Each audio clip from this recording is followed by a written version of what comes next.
Sa number 2, ginisugdan na sang Bago LGU ang pag-install sang traditional bahay kubo nga magaserbe temporaryo nga ilistaran sa mga pumuluyo sini nga apektado sang paglupok sang bulkan kanlaon. Suno kay Disaster Risk Reduction Management Office Head Dr. Mary Jean Ortizo, target nila nga magbutang sang 50 ka mga traditional bahay kubo sa 7-hectare nga relocation site sini sa Barangay Napoles. Pero ang una nga nag-abot 14 lang anay kag diri sila magasugod.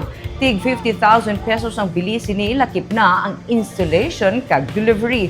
Tigaylo sa mga tolda, initiative sang syudad sang Bago suno kay Ortizo nga maggamit sang kubo himo gikan sa kawayan kag lipa bangod wala labot nga mabugnaw kag eco-friendly, mas mapag-on ini kuni paangit sa tolda kag wala na kinahanglan sang flooring. Dugang pa niya ang priority para sa tolda sang OCD ang tent city man sa Himamaylan, pero may request man ang bago nga tents sa OCD.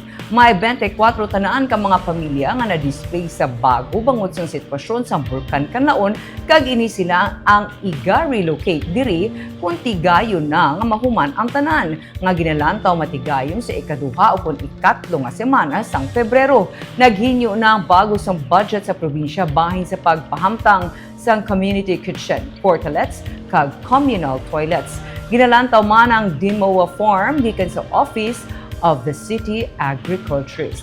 Whole of a government approach ang ila nga gingamit.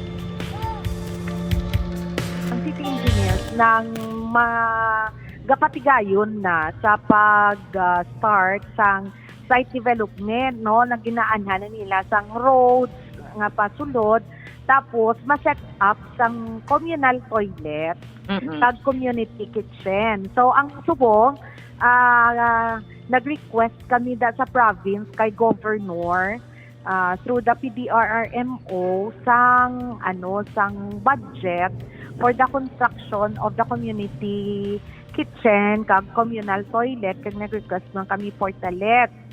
And ang city amo na siya kita sang mga kubo. Pero ang ini nga site naton nang may ni siya, may mga preparations ni siya for